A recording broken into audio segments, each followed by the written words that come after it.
You're listening to Wrestling to the Max. Alert. Clear all channels. This is an exclusive. How you like that?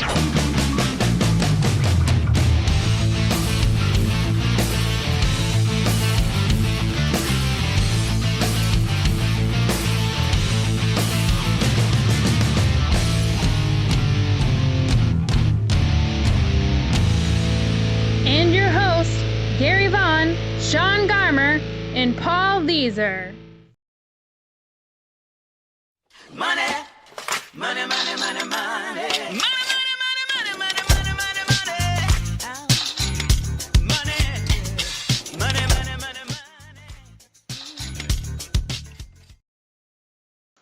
Hello and welcome to a delayed version of Wrestling to the Max pay-per-view special, talking Money in the Bank 2016 and New Japan Dominion 2016.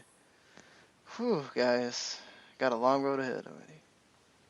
Yep, and Sean just set the show up for you, so I can just sit back and relax. But yeah, I mean, here we are, guys, and it is a delayed version. I guess you would say almost that this is my fault in a way, I guess. I don't know. We were supposed to do the Wrestling Unwrapped to the Max, which we usually do after a pay-per-view, and I got home late for Father's Day. I had to go to my in-laws, which was great, spent a lot of time, but as usual, you spend a little bit more time than expected. And said, Sean, man, you're gonna have to take the show, maybe make this a special, with you, Harry, and Patrick, and just kind of cut this thing down because Paul had already been, kind of letting us know, hey, I can't do the show. But Sean said, no, we're not doing that. So here we are today. We've just put the show off a little later. That's okay. We're going to get a chance to talk about all these great things that we, saw, some of the things we didn't like from Money in the Bank. And sadly, we don't have Patrick and Harry with us, but you know what? They'll be here for the next one. And I'm sure, Harry's had plenty to say on his own show, which is, of course, the Raw Reaction. And those two guys, Patrick and Harry, will probably say some things on Wrestling Unwrapped this next Sunday night. So you will probably get a chance to hear their side of the story. But tonight you get to hear ours. And so we are going to break down Money in the Bank and kind of give you an idea of what we thought happened, and, of course, Dominion. And to do this, of course, as always, I'm your host, Gary Vaughn, and I have Mr. Paul Vieser over here ready to rock and roll. And, man, we're going to get to talk Money in the Bank tonight, guy. Oh, we sure are. It's going to be a long night for us, though. We got another show to do right after this one. Hey, man, I know that. And Sean Garmer, with the best producer in the world, here we are. Yeah, man, I can't believe we're hitting episode 200 after we do this. Amazing. I know, so I'll be looking forward to that episode. These specials are great. They don't really count to our 200 episodes, though, so, these will be... We've probably actually done like 300 something. Yeah, with all these specials. And to help us do this special tonight, man, I'm so excited. We have Mr. Tom Reese back. It is great to have you, man. I'm so glad you're joining us tonight. Hey, guys. Good to be here.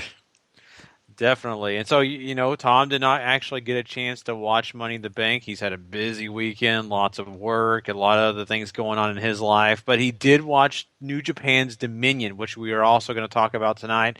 So he's going to chime in with us and kind of talk Money in the Bank a little bit here and there. But he's really going to be hot and heavy on this Dominion, which I'm excited to hear his opinions because he's the go-to guy when it's talking about New Japan. Did you get to watch those matches I told you? I personally have not, so that's why I'm thanking God that Tom is here. So we're going to be good. We got everybody here, and, we're going to have our specials. I'll be heavy on the Money in the Bank, and Tom will really be heavy on that. So, well, let's get this thing started. Why delay any longer? Let's talk some Money in the Bank, guys. Yeah, let's do it. Go on, Gary. All right. I didn't know if we had music for it or not. I'm not going to play the same song. I guess I could have went and downloaded the other song. No, don't worry about it. But, yeah. I didn't think about it. Not needed at all. Let's do this thing. Okay, so before we get into the main event, let's talk about the Money in the Bank ladder match first. Of course, we had Dean Ambrose, we had Chris Jericho, Cesaro, Sami Zayn, Kevin Owens, and Alberto Del Rio in this match. and it was a pretty good one. I enjoyed it for the most part. I'm gonna let you guys kind of expound on your favorite parts of this match, things maybe you didn't like, but in the end, we have Dean Ambrose winning the Money in the Bank briefcase. That's where we're gonna start, guys. So, Paul, I mean, after watching this, what were your thoughts?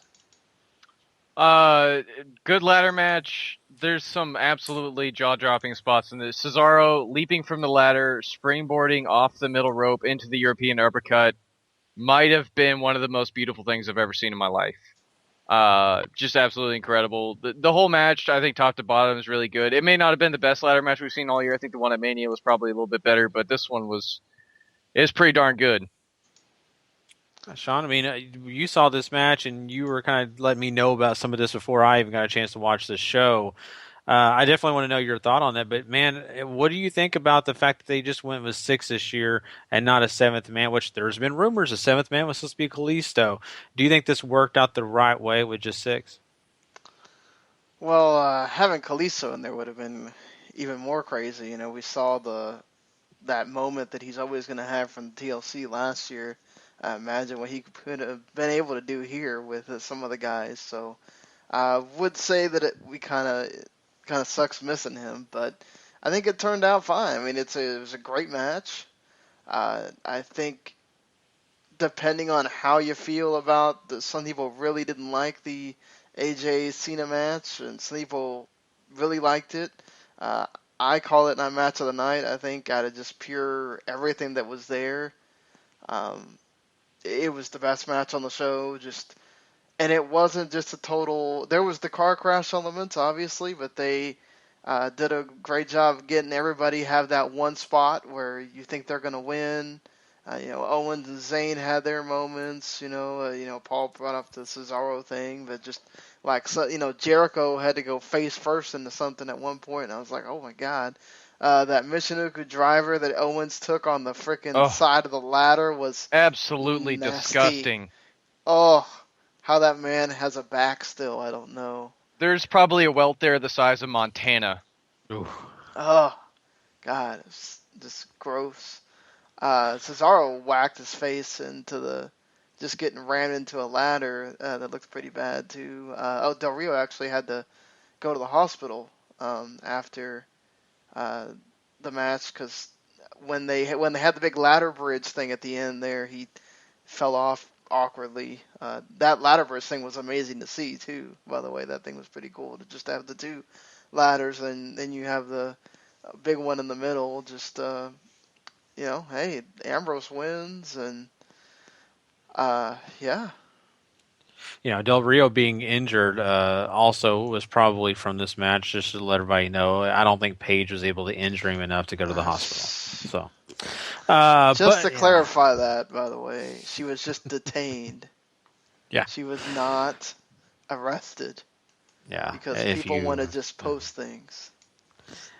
Everybody's going to jump on anything news-wise, and that's one of those TMZ kind of things, But in the end, Dean Ambrose is our winner of the Money in the Bank briefcase, which I think what leads up from this maybe changes your opinion on if you liked him being the winner in the Money in the Bank or if you didn't. But what we get here is we do go to the main event, and we do have Seth Rollins and Roman Reigns.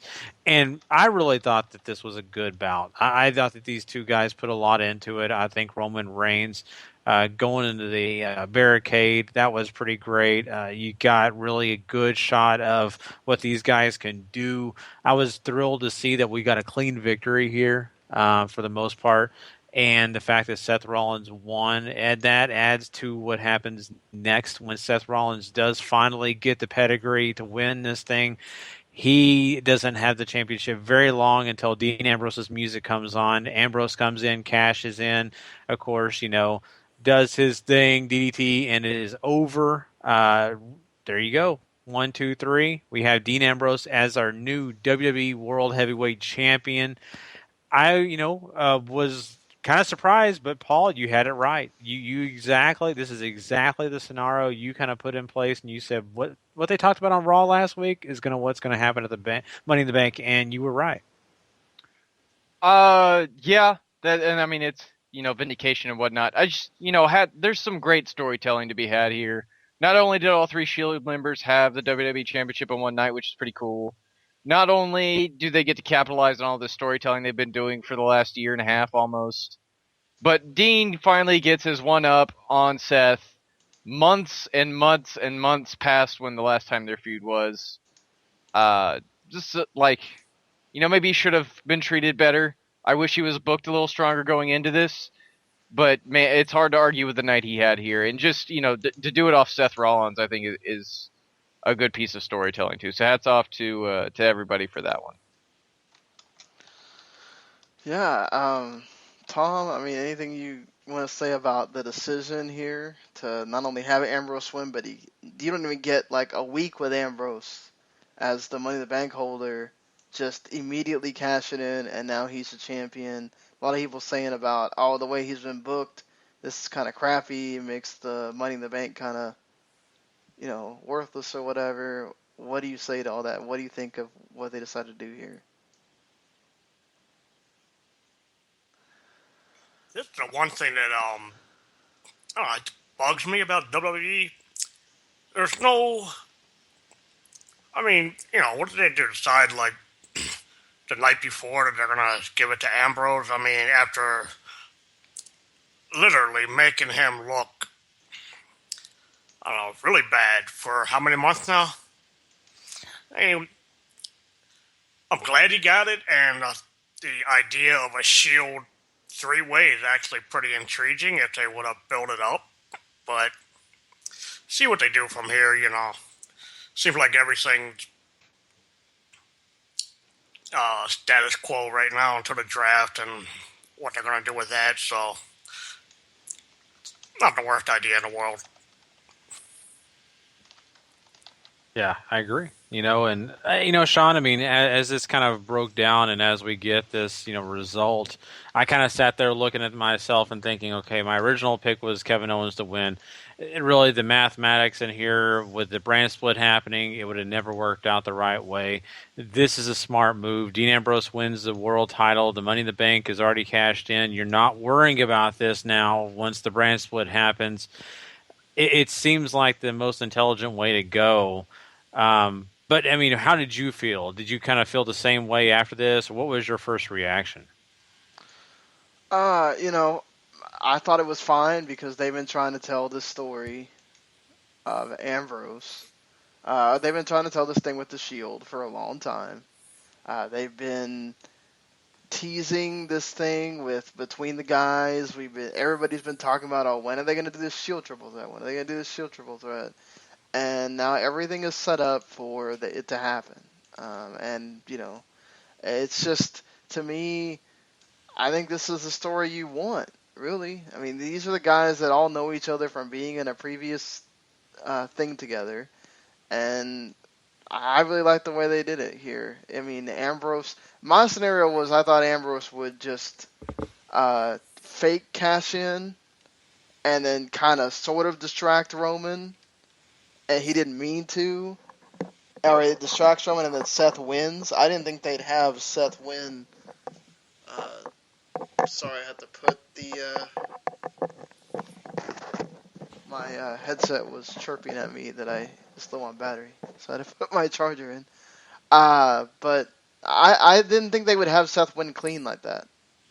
So that surprised the crap out of me, and I go, okay, here we go. They're not going to have Seth lose a title like that quick, and then, oh my god, he wins. It's a total shock, and I didn't think that was the shock they were going to do. It would just be that Rollins was going to be the winner. But wow, talk about, this got you ready and talking about and pumped for Raw, I think.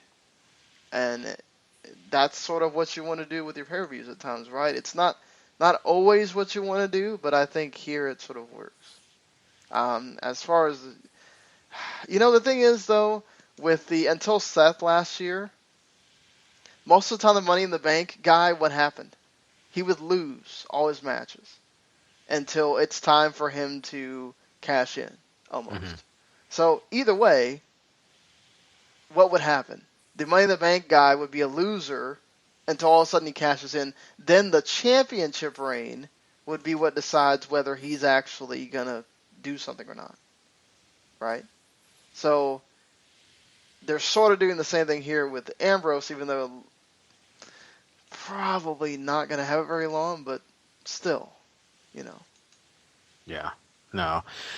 And that's kind of the way I looked at it too. And of course, on our next show, we'll be talking about, the after effects of what happened in Raw and all that stuff. But at this point where we sit on this show, I kind of wondered that same thing myself. Ambrose is the one guy that I don't imagine is going to keep the belt that long. That's just, I mean, they could do Ambrose and Brock again, but I just don't see Brock doing another non-title feud at the pay-per-view. I don't know. Go ahead, Tom. What's going to be interesting, though, is you figure Ambrose is going to have the belt for at least 1 month, to the next pay-per-view, minimum. I think if the crowd really gets behind him, like you kind of figure they will, they may start to think twice. Is the Roman Reigns experiment over, or is that on the back burner now? I got a feeling if you give Ambrose a month with that title, you might see some reaction for him, and Vince is just going to have to take a look at it and acknowledge it. I mean, Paul, you're one of the biggest proponents for Dean Ambrose. How long do you think this reign could really go? The biggest wrinkle in all of this is the draft. What are they doing? How's this going to work for the WWE Championship? Because do you have Dean hold it? Do you split it off? Do you give it back to Roman? I think there's too many things in the air to really figure out where they're going to go with this. I don't even know if WWE knows where they're going yet. I have to think that there's a Shield triple threat in line somewhere. That, and maybe it happens at Battleground before you have the thing start, and that's what sort of kicks off. Well, they already announced it for Battleground. So okay, well, I haven't watched Raw yet, so. that's right. I'm sorry. I forget that you had. Well, they announced it for Battleground, so okay. That's and the thing. draft is before Battleground, correct? SmackDown. The SmackDown Live is the draft. Mm-hmm. So pretty much the final show before Battleground will be the draft, and then you would assume. I can't imagine they're going to try to make it confusing for the people. So I would assume the next night on Raw, the split that's the split. You start with your split shows that night. But that was the thing of, this is weird. Do they, what Tom said? Do they listen to the crowd at all, or do they go with the story that you still have, which is the whole Roman getting the win over Brock, or, they never really finished that Seth Rollins thing with Brock either, because that's when Undertaker came in, so, and the Dean thing was kind of final, but maybe they do let Dean have it, and he gets a little bit of redemption that he didn't get at WrestleMania, so that's the kind of cool thing about all these guys, is that any of the three could be in there with Brock, and it could still be a great match. Yeah, you're right about that, and it's kind of cool too, the fact that this is the Shield. This is the group that was really doing so well for itself in its heyday. Now they went out individually, and really, a couple of them shined. Ambrose was really the guy that didn't get to shine as much because he wasn't on the heavyweight title stage as much as Seth Rollins, as much as Roman Reigns, and so now he's a part of that, and this is cool. I think storyline-wise, like Paul alluded to earlier, it's great, it's smart, and we'll have to see, kind of how long this thing runs, and it could be something that could run a long time, depending on the brand split, or it could be very short-lived. I don't know. Let's go ahead and talk about the fact that we did have some pre-show matches, which we're not really going to talk about. I just want to let everybody know that. We just want to mention them real quick because, someone may say you guys didn't even talk about them, so I'm just going to throw them out there real quick. We did have on the show the Golden Truth defeat Breeze and Dingo. Then, of course, we had the Lucha Dragons defeat the Dudleys. Here's all you need to know about Truth in it. It's a total shit. Okay? That's all you need to know about. True. It was. I mean, the guys have fake sunburns on. That's just.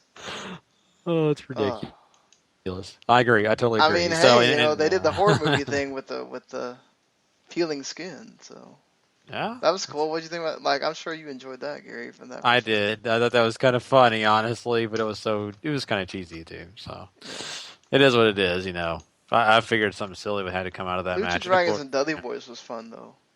it was fun, but I mean, Yeah. in the end of the day, it didn't matter. But it was kind of Right, cool. no, it Sure. matters nothing, but it was still Yeah. a nice way to close the pre-show. Exactly. So Nothing like none of these matches. Don't waste your time watching that pre-show. Just no, don't. yeah, no reason to at all. Well, let's go ahead and talk about the tag team titles, guys. Yep, those titles were on display and ready to be challenged when Colin Cassidy and Enzo Amore, along with the Vaudevillains, the New Day, and of course Gallows and Anderson, or you can call them the Club, whatever you want to feel like call them, go into battle in the Fatal 4-Way tag match. And this was pretty interesting. I actually really enjoyed this. It wasn't the best tag team match when it comes to a Fatal 4-Way, if you ask me, but it was good. I still, think it holds water here. But at the end of the day, the New Day do come out victorious, and they do retain their titles. What was your thoughts on this, Paul? I really enjoyed this match a lot. I thought it was fun. I thought everybody got to look great.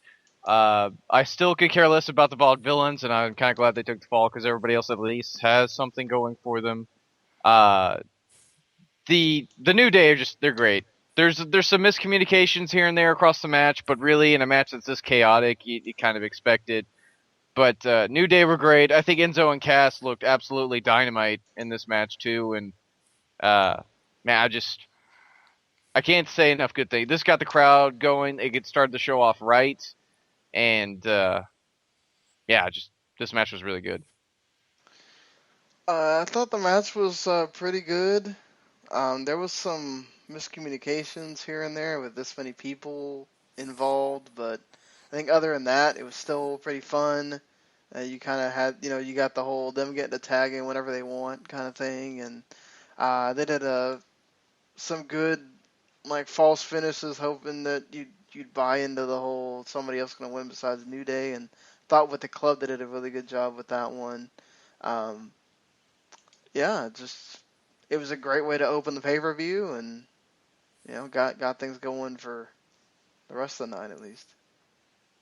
Yeah, you're right. It was a great way to open the show. And, we always kind of like to see these matches where they get the crowd going, like Paul said. And I think everybody was excited to see this thing take place and just really get into it. So, besides some of the other titles, which the Intercontinental title was not defended because, of course, The Miz is off making, Marine 23 or something like that. No, I think it's 5. I think it's 5. It's 5. I'm just joking around. That number? Yeah, I know. That's what shocks me. So you got the U.S. title, but really the U.S. title still, it is what it is. So really, besides the main title and the women's title, this is probably the best title to start your show off with. But let's talk about a non-title match. Let's talk about the fact that Baron Corbin faced off against Dolph Ziggler in this show. And, really, this is the normal Dolph Ziggler match, if I can say it that way. Get beat down, make your comeback, do a little bit, get beat down again, make everybody think you're about to win, and in the end, you lose. And that's what happens here. Baron Corbin is victorious. I don't know. Really, Sean, I don't know what to say about this. It was just a normal match. I didn't think it was anything terrible, but it wasn't anything great either. They tried. It was actually good. Crowd didn't care. I equate it to the heavyweight tag title match on Dominion. They tried. They was boring chants. There was whatever. The crowd just didn't care, and that's a problem. That's a problem for a lot of the filler on this show. Just people didn't care. Why? Because you're not making the crowd care about these matches. They felt like filler when they were announced. The matches were filler when they were being performed in the ring. I think honestly, out of all the stuff that comes through that's not the main 4 matches, is the the heel turn for Natty. That's about the biggest thing you can say out of all the 4 filler things, and then the stuff with Rusev and whatchamacallit, and Titus with the kids later. Like, to me, that's all I took out of the filler matches on the show. I don't know I'm about glad you at least guys, somebody enjoyed this match. I thought Baron Corbin and Dolph Ziggler went too long, and it was way boring. There's no heat in this feud. There's nothing going on, and nothing for me in this match. I thought it was a big waste of time. Yeah, I mean, I kind of looked at it that way a little bit myself. I just was not. It was just too normal. This was like nothing I haven't seen before. It's just like just watching Raw. Really, I felt like I was just watching Raw. And didn't, you know. Tom and the group that we're in, what is some of the guys call him Snorbin? It's pretty much what Baron Corbin does. It's just, he has a cool finisher. That's about it, right? I mean, what do you think about Baron Corbin, Tom? Probably the biggest disappointment of 2016, really, if you think about it. I mean, I don't know why we had big hopes for him, but it's a classic example of presentation and everything. You know, they brought him in and booked him 50-50, didn't give you a reason to care about him. And outside the fact he's a big guy with a tough look, really hasn't done anything to... Yeah, he hasn't done anything to light the world on fire. Yeah, I want to welcome, first time he's ever called in the show. He's part of our Rusted to Max Facebook group. Matt Coy. How you doing tonight, Matt? Pretty good. Pretty tired, but pretty good. Just thought I'd chip in and give my thoughts on Money in the Bank. Yeah, what'd you think of the show overall? I'd give it a 9. I didn't know the full card going into it. I didn't know Sheamus was wrestling. I thought that match was average. Same with Baron Corbin and Dolph Ziggler. I'm glad that's done and over with. I really hope we do not see them at Battleground because I don't want to see them again. And I was surprised that Bray Wyatt did not make an appearance on Money in the Bank. Don't know about you guys.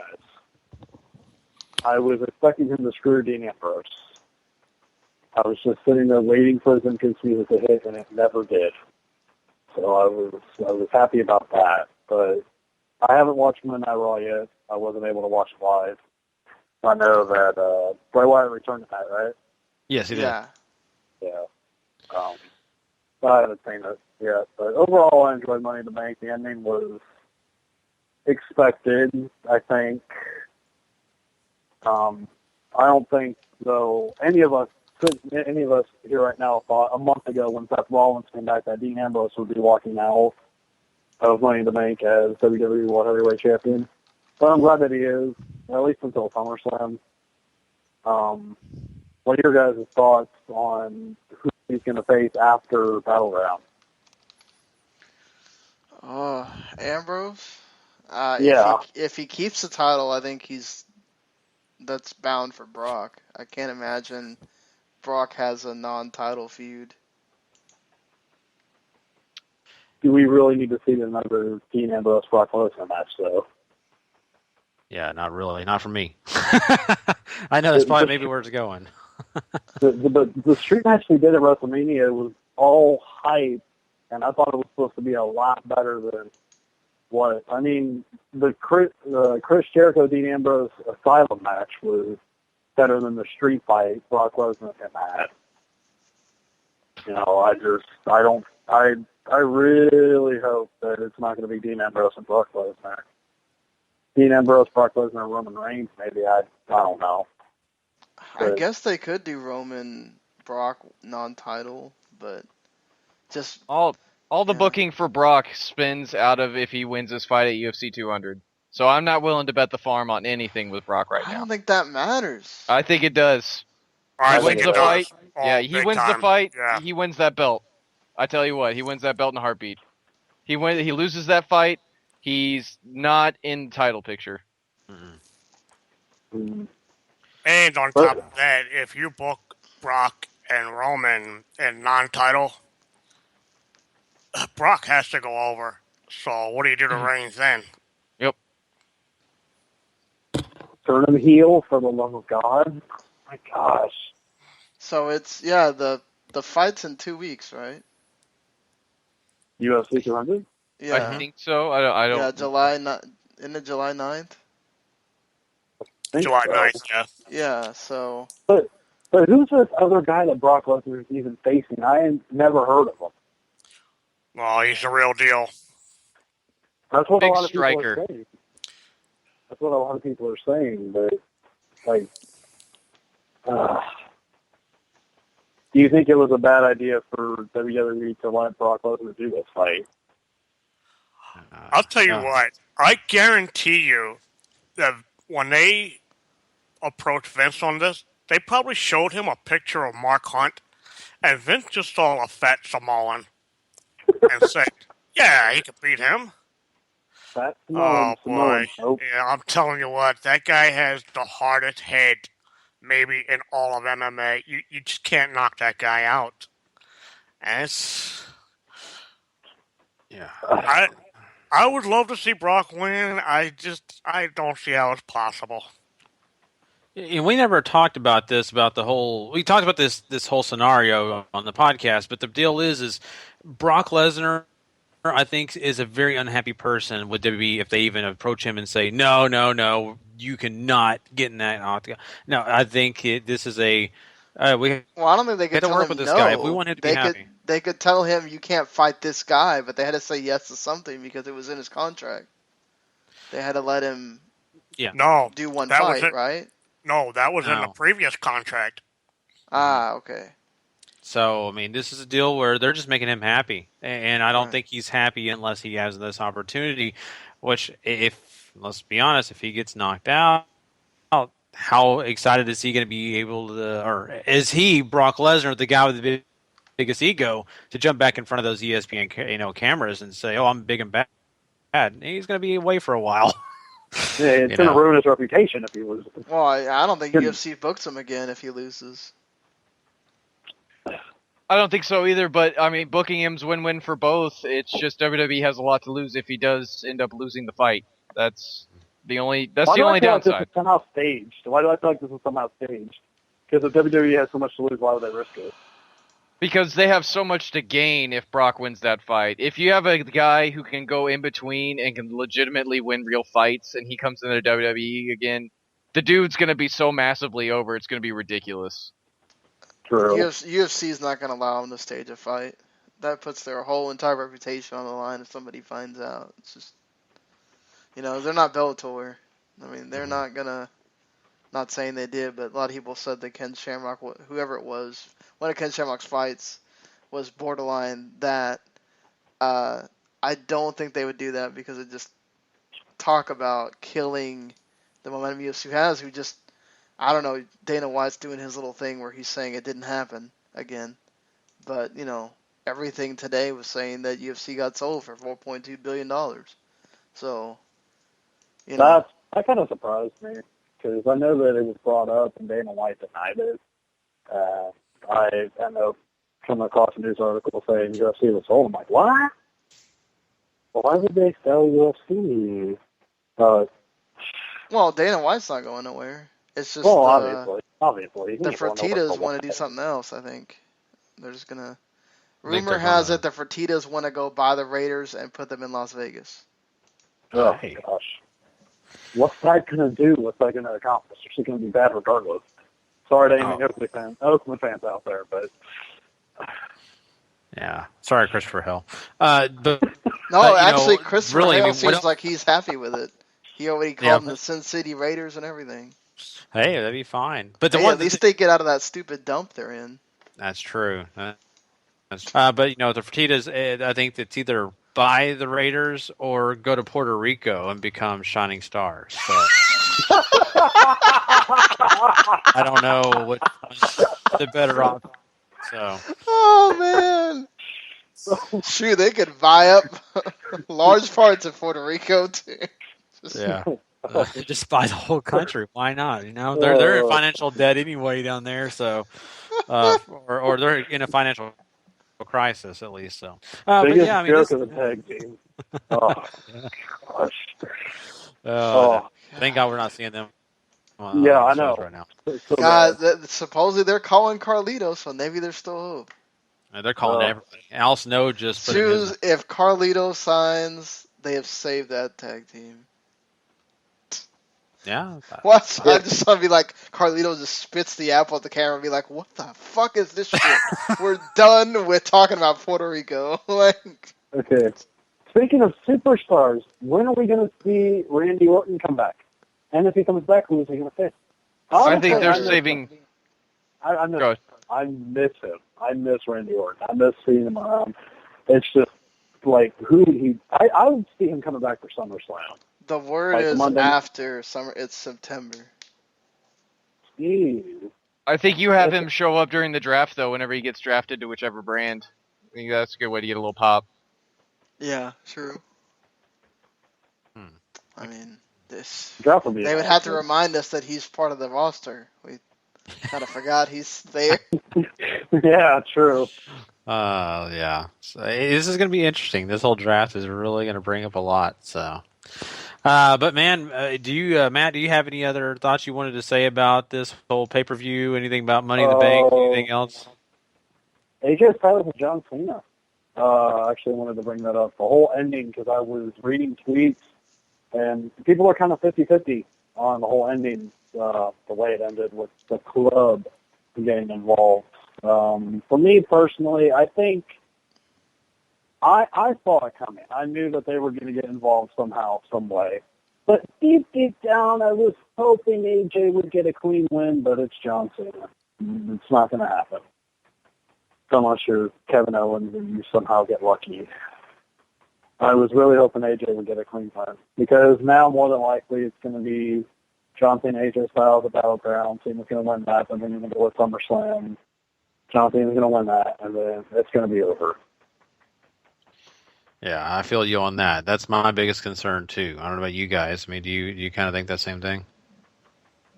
Ultimately, I think they had to find some way to protect Cena, and that it also gives us the opportunity for a rematch, which I'm completely okay with because this match was awesome. But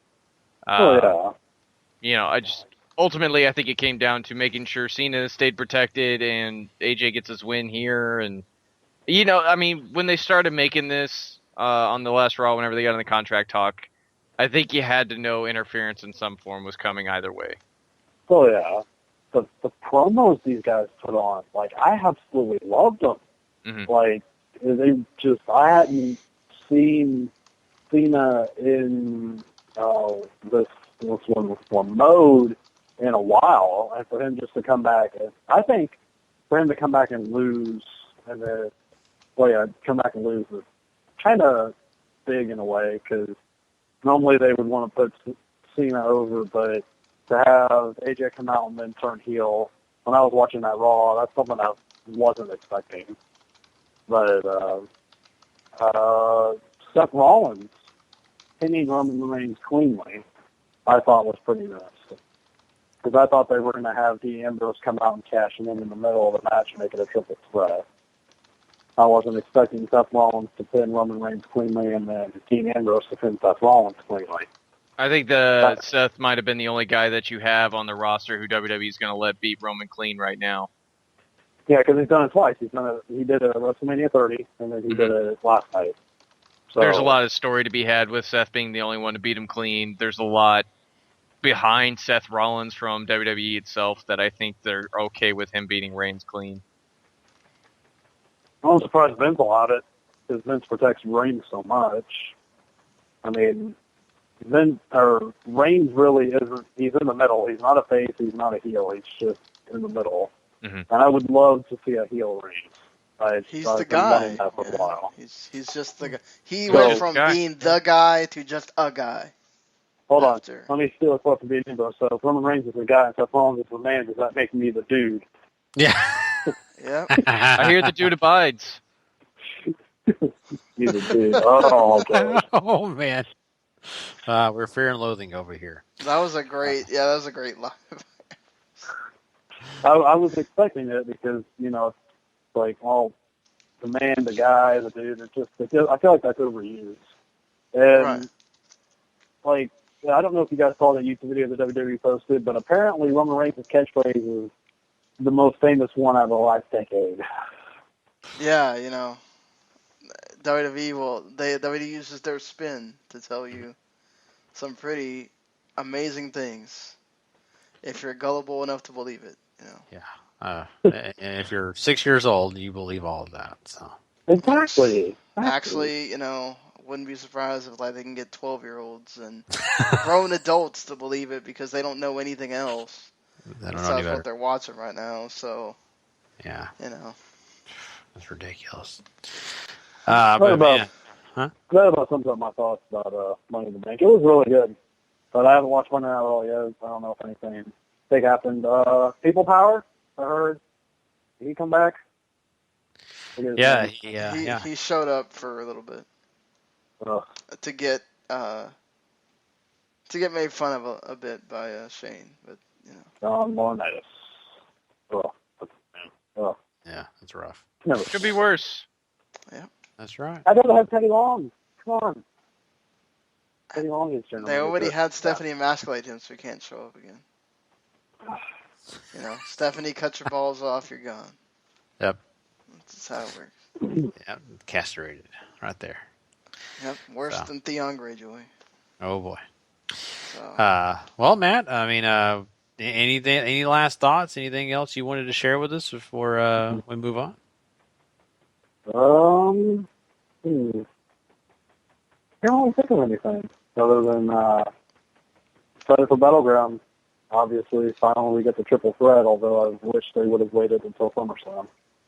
I didn't think they would do it. I think they actually have to get people to buy Battleground. SummerSlam's already sold out. You don't need people to. You don't have to give people anything to try to go to that arena. You do need to get people to try to go to where Battleground's taking place. So I feel like 5 weeks is a little bit of a stretch for the next pay-per-view.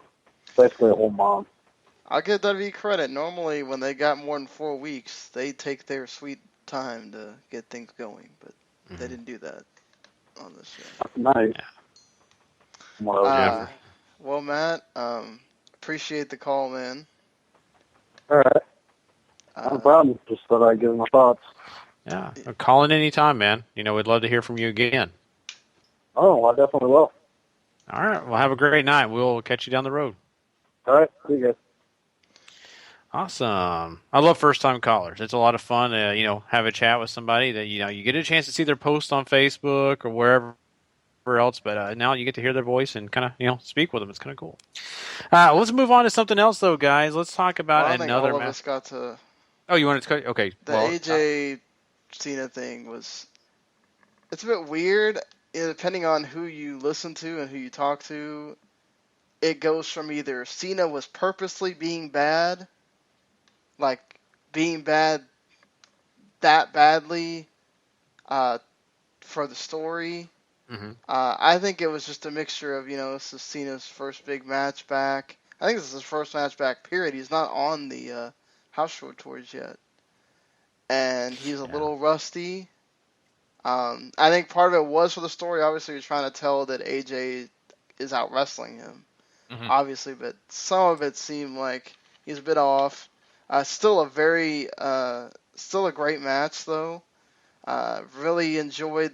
I hate it because the interference had it go from this could have been a match of the year contender to just a great match because it was really starting to pick up right there. Yeah, it probably would have been the same, finisher exchange, whatever thing. But still would have been cooler to see. I get they're telling the story, and that's fine. I figured they were going to do that. All the people that said, John Cena's not taking a Styles class, look at that, even though I was a little bit scared. It did seem like it was one of those split-second decisions there for John Cena.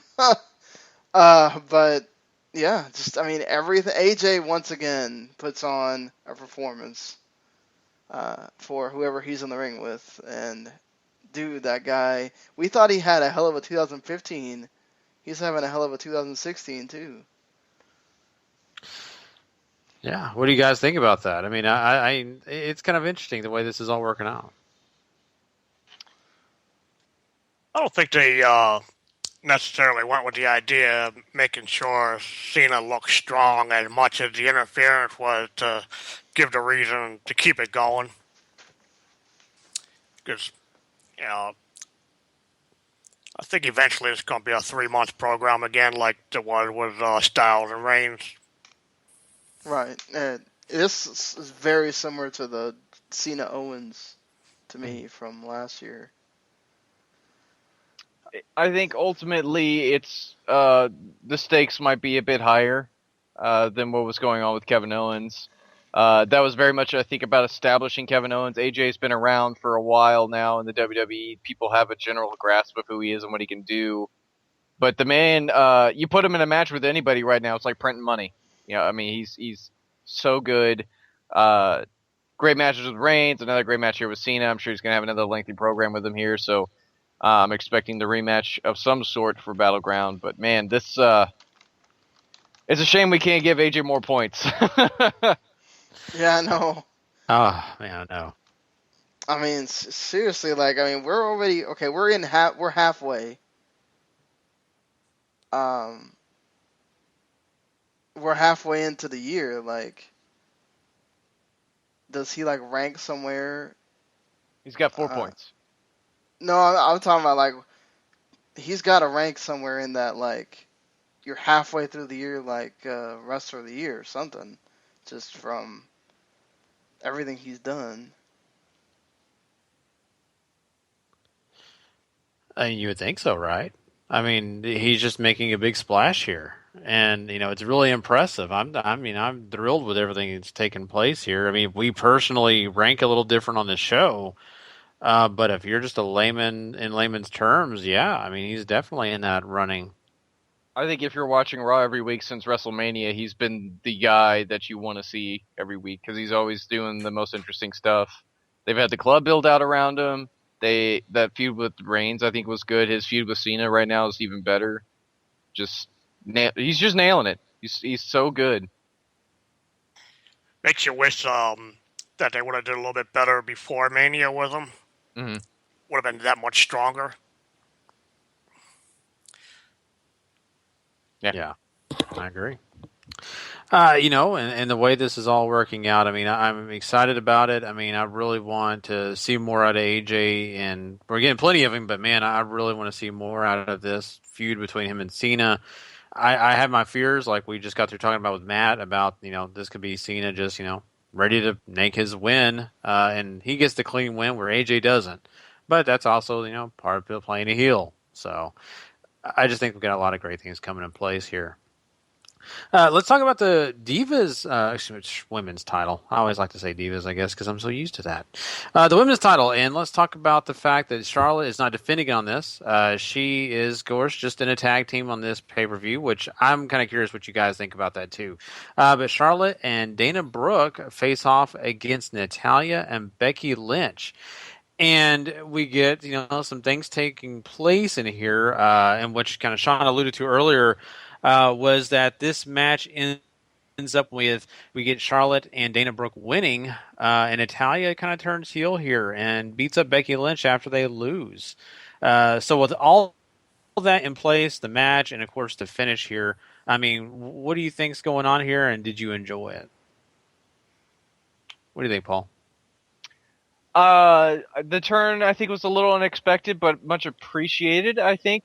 You're lining up, I mean, if you want to build something around Charlotte, you have a nice way to do that right now with, you have Natty switch over to her team because, you know, you can't beat him, join him.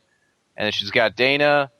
Natty could be her enforcer. We get like a female Four Horsemen stable going around her. I think that's kind of a neat idea.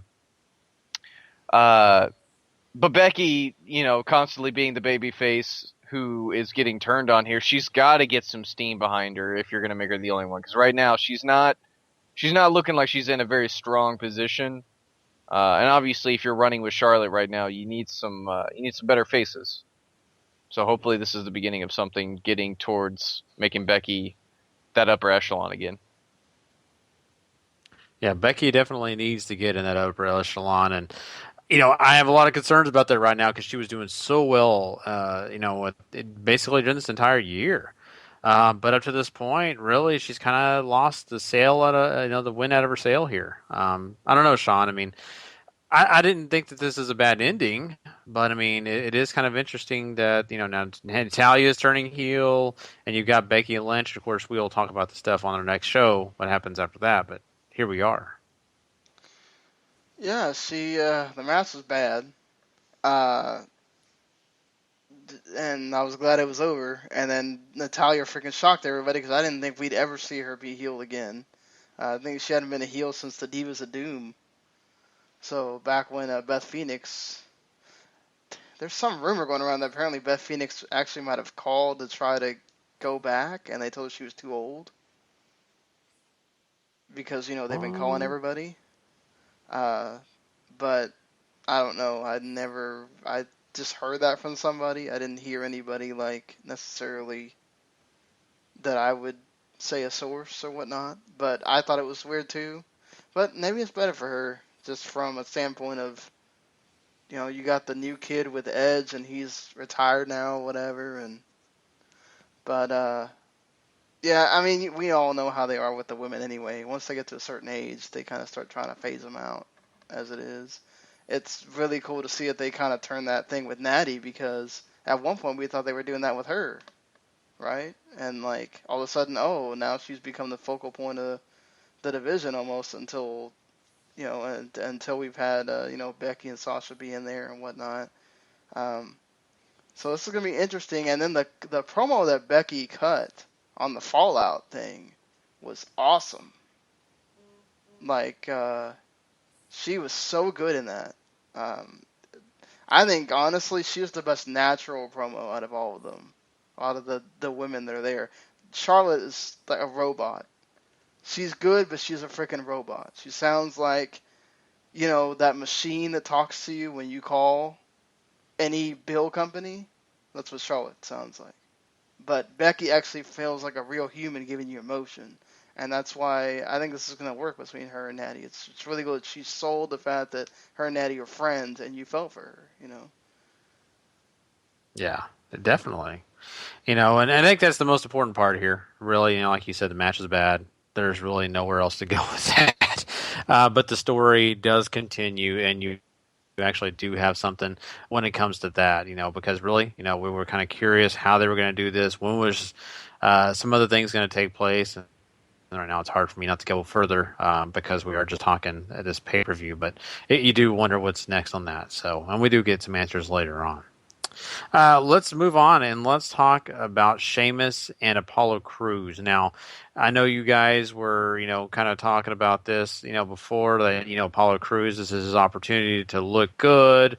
And the same fact of, is Sheamus going to be, losing this and going off to basically look like he's nothing, or is this really to kind of get, Apollo Crews acclimated to be on a pay-per-views? But here we are, and Apollo Crews does win. It was a decent match. I didn't have a problem with it. Nothing super special. But, Sheamus does lose it. Now, I don't know how much that holds water to you guys. But, Sean, I mean, what was your thoughts with this one? The only thing that sucks is, those cheap roll-up wins don't really do anything for the guy. So, if just kind of felt like, all right, we're just trying to move what they're doing is they're just trying to move this along to the next thing. That moonsault that Apollo Crews does to the outside was amazing.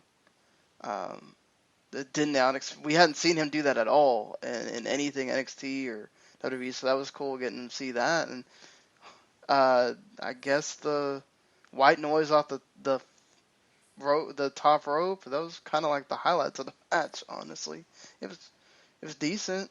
It's probably the best, maybe the best of the non-important matches on the show. I mean, I would agree with that. I think they certainly knocked it out of the park as far as they could with the match and the build that they had. It's not anything super special, like Gary said, but I think they gave you a good amount of what these two could do together. Maybe a brief flash of some chemistry here and there. Maybe with some time, some better build, these guys could tell you a better story. Yeah, exactly. And I'm really I'm looking forward to seeing if Apollo Crews can build off of this and do some expendable things when it comes to leading us into a story direction and getting some other interesting things going on. I'm really concerned about him at times, but right now with the way this is kind of I don't know, settled out, I'm okay with it, and I think he's actually doing better. You guys know I've been very concerned about Apollo Crews, the direction he's going, and all those kind of things. So I was okay with it. I hadn't having a problem with it. I think the match and all kind of worked out the way it probably should have. So I didn't really like the roll up, but that's the way it works sometimes. So At least there wasn't a distraction one. yeah, the distraction. Oh man, I can't. We all hate the distraction ones, right? So, well, that leads us. Still feel like they need to give us a reason why Apollo Crews is here. Yes. It's still one like they've done a good job with this feud of like making him. He sort of has a personality or whatever, but just I don't know. Just maybe he needs to be the next Stone Cold podcast or something. Just give us a reason for why we need to care about him. That's my only problem with him. It's just he's just a kind of he's still there. It's not as bad as Corbin because he's good, but it's just I don't know. Yeah, he needs more to bring to the table. Easy as that. Yeah, presentation is everything, man. It's like you said, you got to give people a reason to care. And if we've seen, for anybody that's seen him outside of WWE, that guy can go. I mean, like it's nobody's business, and they haven't turned him loose. Yeah. I'm just, it's going to be kind of interesting. I can sit here and talk about Apollo Crews and the things I want to happen with him because I do want him to succeed. But, I could go on about that all day. Let's talk about Rusev and the U.S. title. It was up for grabs when Titus O'Neil came out in this show. And, wow, I mean, surprisingly enough, there's a lot more invested in this than I expected. What I mean by that, not in the match exactly. I mean, you do have Rusev going over here, but I love the post match here. I thought it was great because you get a lot of personality with Rusev. He's over there with Titus's kids, saying that the fathers stay with their dad isn't a father; he's a loser. Things like that. It kind of goes back to old school in a way. I like that. It was kind of neat to bring that kind of thing back into play. So you do have Rusev triumph over Titus, which makes sense. I think we all kind of predicted this happening. But Paul, I mean, was this the route that you would have went?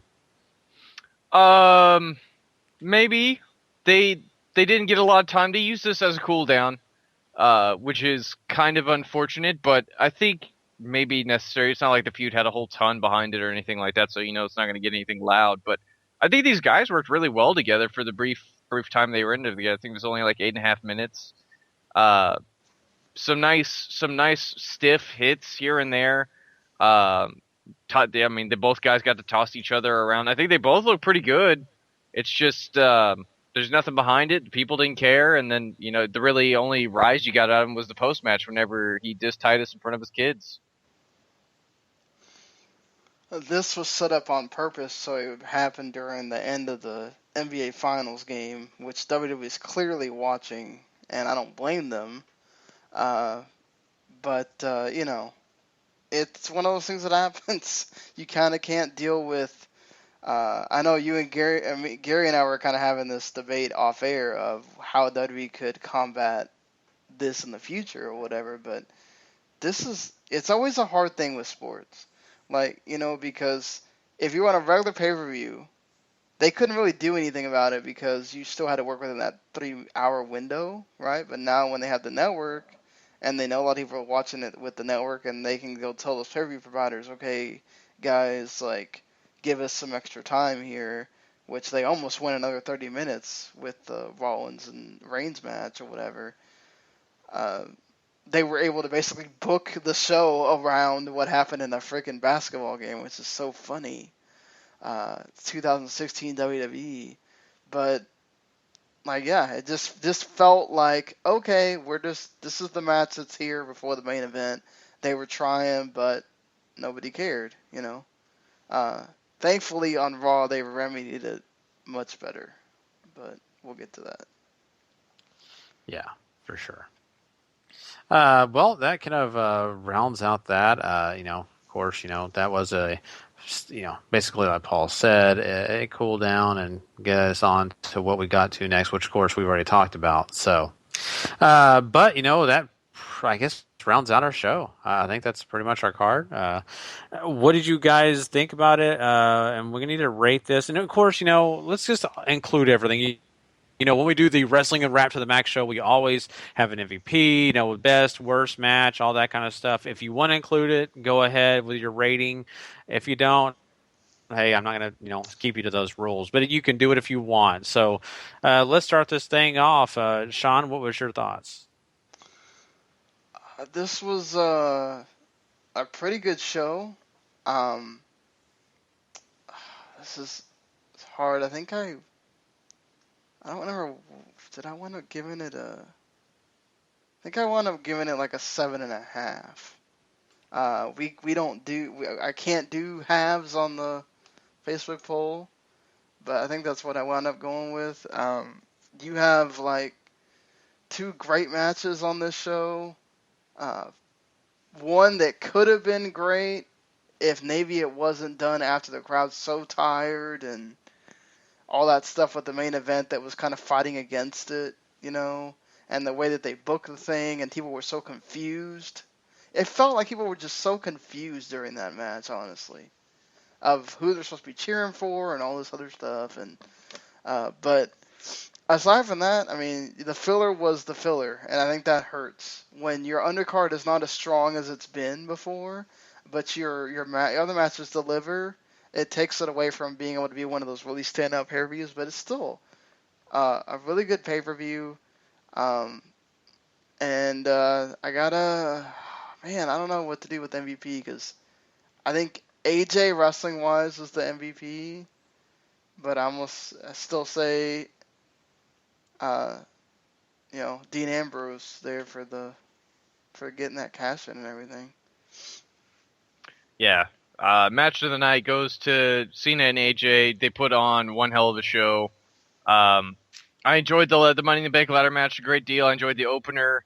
Your main event, I think, delivers if you sort of take the crowd's seeming confusion out of it. Although I think just the match didn't get very exciting until about the last 10 minutes or so. But everything else is just kind of there to not very good. MVP is Dean Ambrose for sure. Crowning achievement. Great in the ladder match.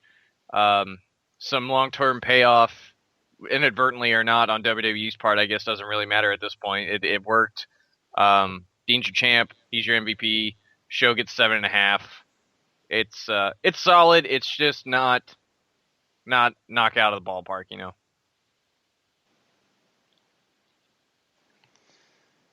Gary? Looking at my rating, sorry, I had my mic on mute. I had some background noise here. I wanted to make sure no one was having to listen to all of that. My rating is kind of interesting because I really kind of went back and forth with this, but I think a 7 is right where I'm at. I thought it was a good pay-per-view. I love the ending sequence here. What we got with Dean Ambrose, the Money in the Bank match was fun. It was great. Maybe not the best Money in the Bank I've seen, but it was good. There was no doubt about that. A lot of great spots. There were some matches that really, were very Raw-esque. So that kind of tore me down a little bit on, being like, I got to get this an 8, a 9, things like that. So right in the middle there, Dean Ambrose, of course, like Paul said, MVP. Can't get anything better than that, when you got such a great finish there. So good stuff. And of course, like I said, Tom, you did not get a chance to watch it. So, man, I can't wait till you do. I'm really kind of curious what you think about this show overall. But what Tom did watch is New Japan's Dominion. And that's right, guys. We are going to be talking about that next. That is going to be a lot of fun. A lot of big things happened on this show. I sadly did not get a chance to see this show. So Sean is going to quarterback this and lead us down the road to Dominion. And I'm just going to kind of sit back, listen to these guys talk about it, and kind of give me a clue what happened. All right, guys. So we'll be right back with Dominion.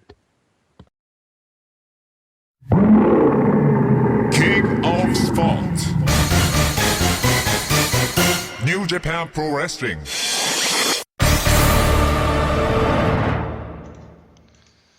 Alright, this is New Japan's annual Dominion show. Last year it took place in the first week of July. This time it takes place in the middle of June.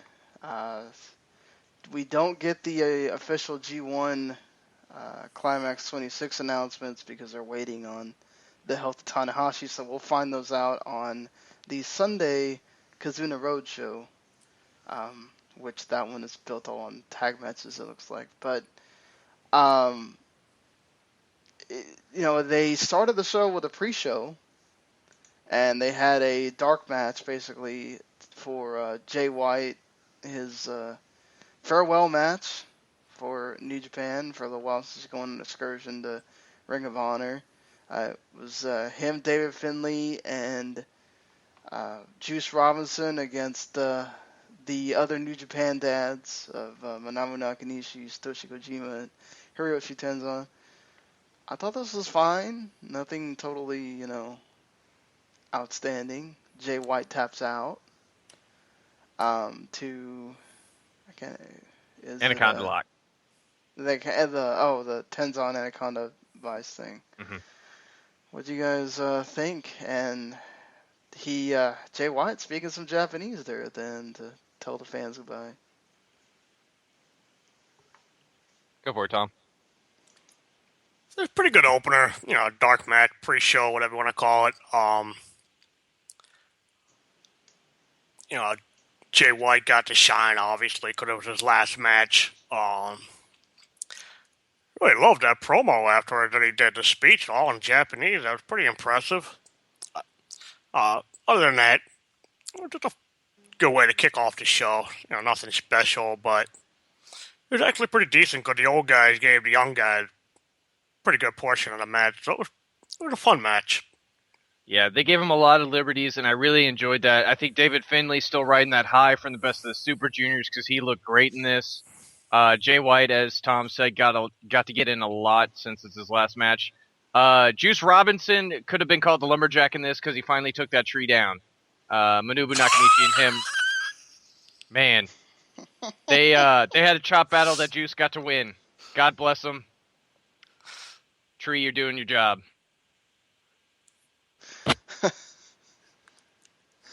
Well, the tree went from doing his job to us having to watch this, I don't know what you call this, opener to the actual show. Bad Luck Fale, Yujiro, and the debut of Hangman Page. That is actually his name, Hangman Page, because he not only does the noose gimmick before the match, but also after the match. Jeez. Well, I don't know. I'm not too big a fan of the noose thing, but whatever. You get the return of Togi Makabe and, of course, the Bullet Club Hunters of Yoshitatsu and Captain New Japan.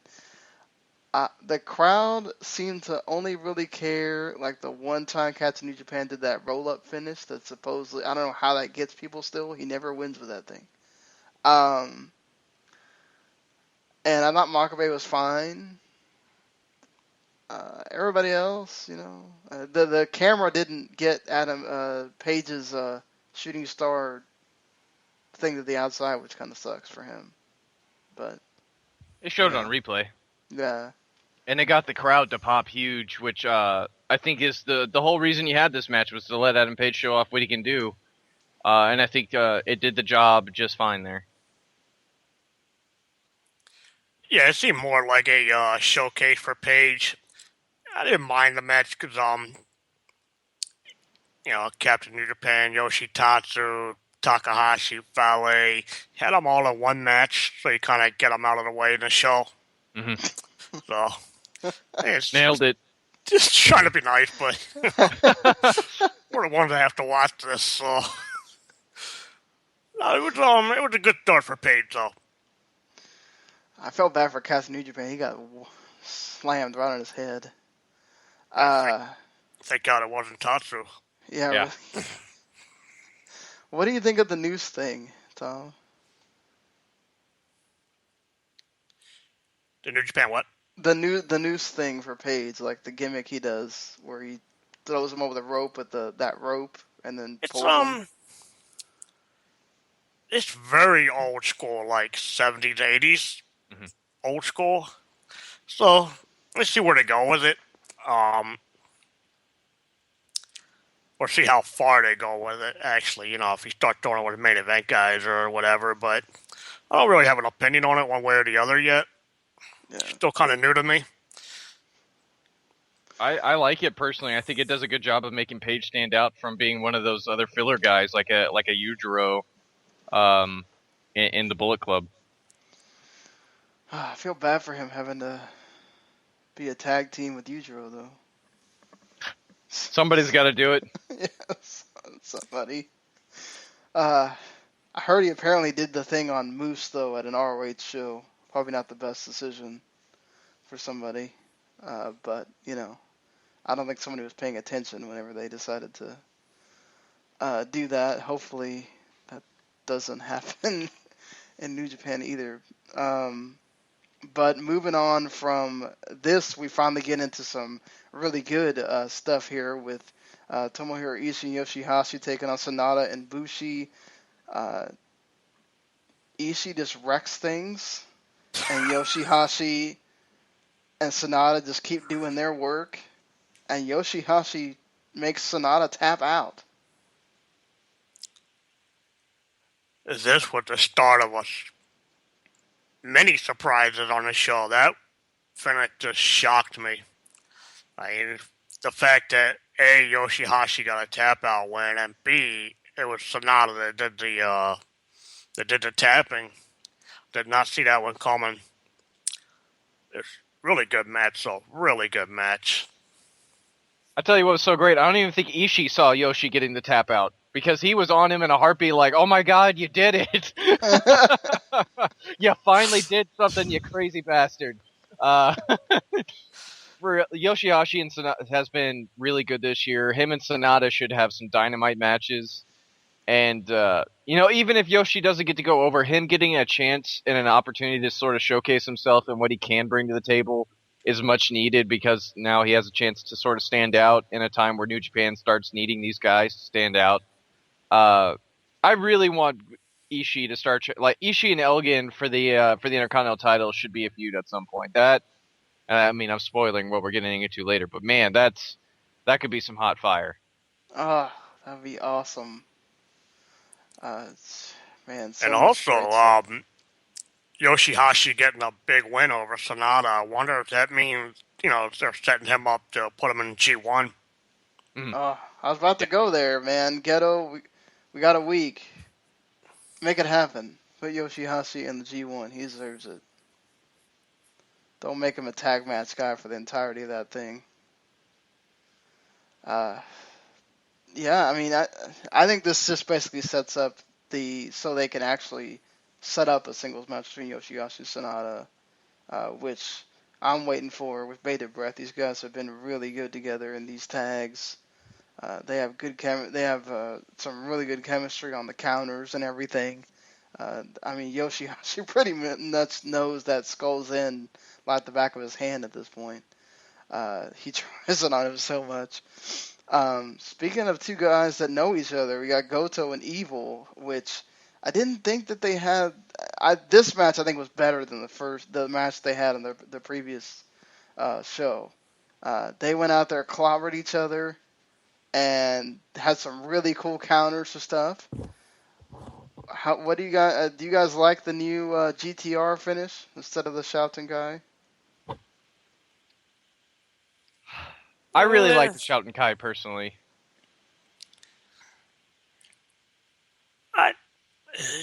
It gives them something else. Build near falls with, have a couple different moves. Much easier to do that cool counter from the STO to that than the Shouting Kai. That's true. Yeah, I think the Ushigoroshi feeds into the GTR pretty well too, which, anything to keep it smooth, I'm all for. But man, this Shouting Kai, hopefully he keeps that around, because whenever, I mean, it's so pretty. I really like that. And it's just very like definitive. Like you know, you're He's not dead. getting out of that. Yeah, You know? he killed him. Yeah, that's the best way to put it. It's definitive. It's like that's it.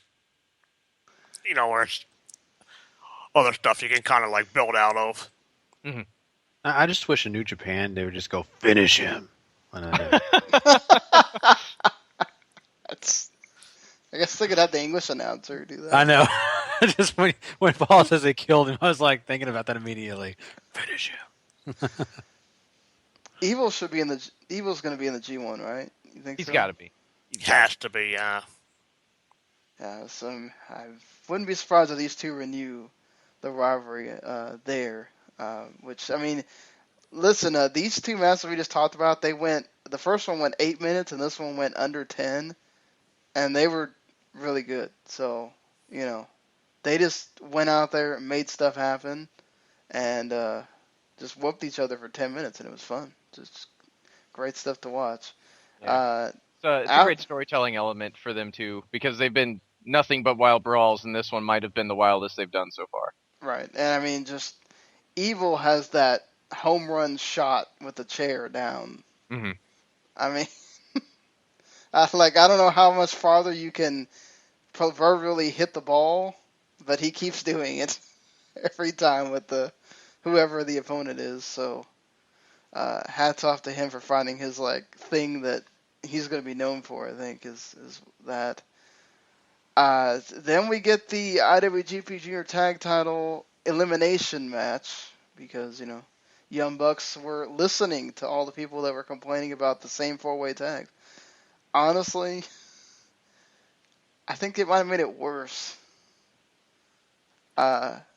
Especially because I think, you know, it's a staple in Japan to have the over-the-top eliminations, and I don't know, it didn't click for me like the other four-way matches have with these guys. I don't know what you guys thought. We still had some really cool action stuff in here. Just, I don't know. Didn't think it was as good as, say, like the Wrestle Kingdom one or anything like that. It didn't really get really good until it came down to the final two teams, because before that, I don't know. It really hit me during this match that these four-ways with the junior teams actually is so counterproductive, because you can't really do all your standout stuff and make it mean something, because you got to go right into the next move, and the next guy got to hit his spot, next guy got to hit his spot, and everybody got to get their stuff in, and it just becomes one big mess, so to speak. And this match, it has to be the last multiple junior tag match. I mean, elimination thing was a good idea on paper, but you still had four teams in there going at it for the first half of the match, and then the second half of the match, it actually got pretty good toward the end. I had to skip a good portion of this match, but I did see the finish, and what I saw I liked. Especially the Young Bucks going into Booker T mode, because they've won the belts 5 times now. Oh my god. No spinneroonies, unfortunately, but yeah. Nick did look at his hand an awful lot. I think, you know, thankfully they have patched things up or whatever, and they could just have a joke about it. And it's not like when they take jabs at Cornette randomly or whatever on these things. I think Matt also shouted out AJ and Gallows and Anderson too before the match, so yeah, continuing with that theme. Later, the New Day also took shot. Was it on the pay-per-view? It was on the pay-per-view. Yeah, they took the shot saying they're the elite team. So they're and Big E was apparently back. I think during the Fallout video, he had the Bucks riding the deer shirt on. So they're continuing that thing between each other, which is funny. I'm going to go out of order here so we can just go straight through into the singles matches. Briscoes winning the IWGP Heavyweight Tag Team titles from the Tongas, man, the Briscoes deserve a ton of credit for this match. They got the crowd into it at the end, but you could hear a pin drop when the Tongas came out. I mean, I don't know what other silence metaphor I can make here, but man, just no care in the world for these guys. It's like go away heat when they come out. They just suck the air out of the whole thing. Yeah, and it really sucks too because Tama Tonga, I think, has a ton of talent, and his brother just missed the boat. I think. Literally. Yeah. Wish he could have missed the plane ride too. Just. He sold well for the Briscoes though. I'll give him that. The Briscoes looked great in this match. He took that J Driller like a champ. He took the Doomsday Device like a champ. Sadly, that might be all he's good for. Kick out of the damn Jade Driller. So unnecessary. Gotta mention that backdrop by Mark. I think he went over the turnbuckle and the ring post and landed on one of the young boys on the guardrail. That was insane. Mark is so good at he goes 150%. And you feel it every time he goes. Just that dude only knows one speed, and it shows that he cares, and he really just makes those matches work with him and Jay that way. Just Jay comes in, does his thing. He's on the pecking order, where he's at, but Mark is the motor that makes it run as far as the matches go. I think sometimes he doesn't get enough credit for that. Right, I mean, Mark is the energy, Jay's the badass. Right. That's your dynamic, and that's what it's got him to the pay window. Cool moment for them to win the titles now. So. Yeah, they've been Ring of Honor Tag Team Champions several times. This still might be their biggest tag team win of all time, though. This hats off to the Briscoes. They absolutely deserve it. They're incredible talents. Hopefully they get a good run. Yeah. Yeah, please don't. Can we just act like go back to acting like there's not rematch clauses and just skip over the Tongas having another rematch? Can we just I gotta believe that team is done. I cannot imagine Loa being brought back. Yeah, I mean, throw him on the boat, get him out. It's gonna sink. I'd imagine this would have hurt Tonga maybe getting a chance at the G1 with all this, which kind of sucks. They're going to need bodies. And there's no better chance to regain some steam than by impressing and having good outings in the G1. Not too bad you can't put Jay in there. Yeah. You think they put anybody from ROH in there? Adam Cole, baby! Yeah, Adam Cole. Uh-oh. Yeah, his debut. His debut as a heavyweight, so. I'm looking forward to it. Yeah, Adam Cole will be this year. Michael Elgin. Yeah. So we get the rematch between Kushida and Will Ospreay. Will Ospreay taps out once again. So the idea that Paul had during the preview happens here. Kushida still your ace, still your champion. This was still great, not as excellent as their first match. It seemed like the miles that Ospreay had been putting on himself, because he was just at another show too, doing a big match and just all the things he wasn't as crisp, I think, as we see him in the Best Super Juniors or in that first match with Kushida. Just, I don't know, something was a little off. The problem is the bar is so high now. The first match was, a legitimate match of the year contender, and Ospreay's been hitting it out of the park with Ricochet, Taguchi, and Kushida always has a great match. So the bar is set ridiculously high.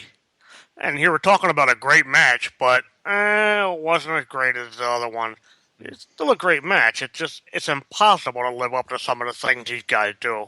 It's just Yeah, that first match was something incredibly wonderful. This one is still quite good, but there's stuff off. Ospreay's he's not selling the arm as much, which I feel took away a little bit because you had that in spades in the first one. There's a few misconnections here and there, but nothing too terribly noticeable. Just, it's not as crisp and clean as that first match was. That's the only thing. I will say, letting Kushida keep the belt going in, and I'm sure if he's going to be in the G1, I think this is a good way to keep momentum going for him. Let him impress in there. And I love how old school this is. You bring in a hot property from outside, and you let your ace beat him twice, and sort of soundly even, and he looks the better for it. And that's how Japanese wrestling got here, Yeah. it's just up Ospreay, to maybe win the Super J Cup and try a third time. I think Kushida's winning that. J Cup. Yeah. I don't know. I need the full list before I make a call, but I mean, man, there's already some great talent in there already. So before we get to this match, this is the first time I think that we see Kadani at ringside with Shinya Aoki there sitting next to him. So we do get to see that Aoki exists. I mean, it's at least he lived up to the billing and went to the show. So that was cool to see. You got your president of your company there to watch this fantastic never open weight championship match between Yuji Nagata, the champion, against Katsuyori Shibata. Shibata hits Nagata with the penalty kick after wearing him down with the sleeper, his combo that we pretty much know by now. But dang, Nagata freaking just came in here and took it to Shibata for a lot of this match. Just every time Shibata looked like he was about to do something, Nagata had a great answer for it, even did the penalty kick again on him. But Shibata wins, and you have an awesome moment at the end there with all the dads coming in and basically saying, hey man, we accept you now.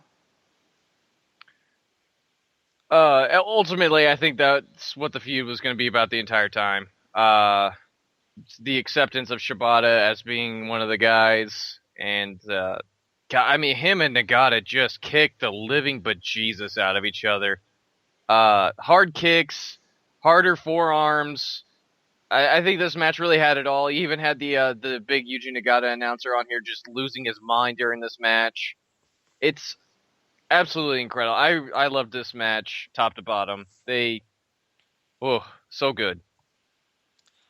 Oh, this match was just some kind of awesome. I mean, just like you said, they were just wailing away on each other, and the crowd was into it, and Shibata going over, and all the old guys, not old guys, but all the dads in there, doing that symbolic, you're New Japan now, we accept you, kind of brings that story full circle. So Shibata maybe move on now, but this match was just some kind of great. Oh god, yeah, just a lot of intensity in this too. Just the crowd was way into this. Just the story they're telling here, just great stuff. All in all, and we go from this intensity to some comedy in the video that they show before the next match to tell us all about the ladder match and where it comes from. It's even in English, part of it.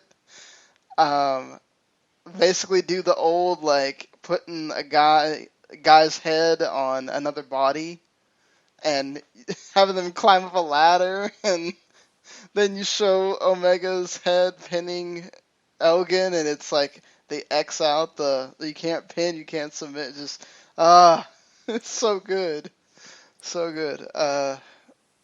And then you get to the match, and oh my god, equal to, and depending on what you like in your ladder match, maybe even better than the Money in the Bank ladder match. My god, this felt. Hey, maybe I'm gonna get crucified for saying this, but this very much felt like, and especially what Omega was doing, Omega very Shawn Michaels-esque in some of these things he was some of the spots they did, the selling he was doing. Elgin was great as well, obviously, but and poor Omega with the table. Those Japanese tables, man. They're the worst. They're fortified of steel, I guess. Just they Stiffer don't than any wrestler I've ever seen in my life. Gary, like they have two of these little tables lined up so that Elgin can like try to powerbomb Omega through them, and Omega just bounces off the tables. Like a Super Ball. It's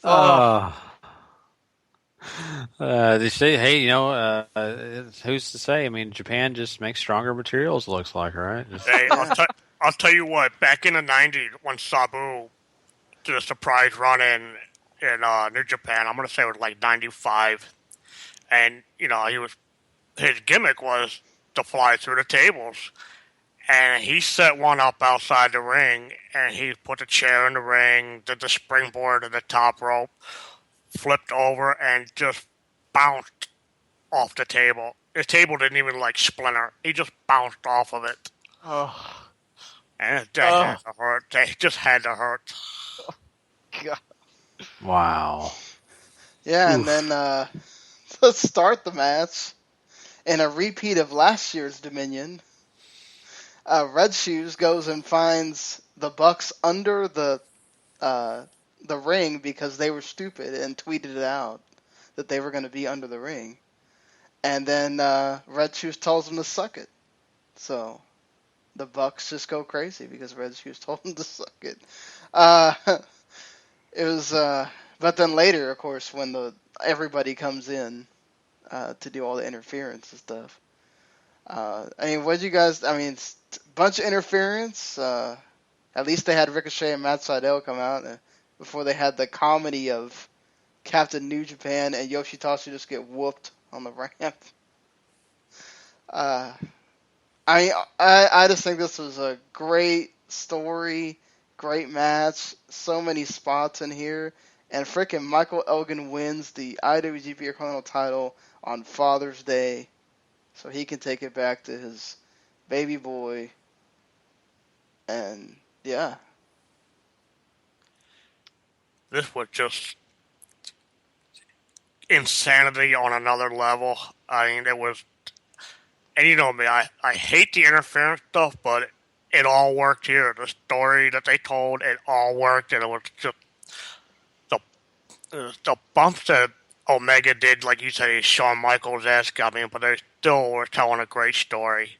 And when they tied or handcuffed Elgin to the turnbuckle, I was like, damn, he's not going to win. And I was like, okay, he got did the Cena spot, and it was he got to cooler. break it through. But he was in there for a while, and he wasn't going to break it. And I was like, he's not going to break it. And then all of a sudden, boom, he broke it. And it's like, it was great. It was really funny during that one part. I think it was when Captain New Japan run down. My buddy Rob's sitting here, and he's like, Jesus Christ, Gato's going full WWE on us now. It was really funny. But it was still great. The match was just, you can't say enough. It was, I don't know, a half hour long. And yeah, it's 33 minutes long. Yeah, if you think about it, with a lot of moving parts, Elgin and Omega, and then you had, everybody running in. Ricochet did that big flip to take out Bullet Club guys or Elite, whatever it was. So it was an incredible performance. I think this match is the absolute culmination so far of New Japan's attempt to blend strong style with Western wrestling. I question whether this match would have worked this well with Tanahashi or not. I think it would have been completely different. Elgin and Omega have history, not only in PWG, but I'm sure elsewhere. I think Omega understands and Elgin understood what this match sort of represented. They went out there, they put on a great show, and I think they really got lucky that the crowd, from the opening seconds when Red Shoes found the Young Bucks under the ring and tossing him out, to Elgin dumping the ladder with Omega on it into the pile of people, that they ate this up with a spoon. When Elgin broke those cuffs, that place lit up like nobody's business. And, you got yourself a bona fide Gaijin star on your hands with Elgin in New Japan. And I think everything lines up so perfectly in this one moment to sort of send this home that, people think in New Japan, quote unquote, westernizing is insane. It's working to an insane degree. It takes the best of everything, but it doesn't overkill on anything. Mm-hmm.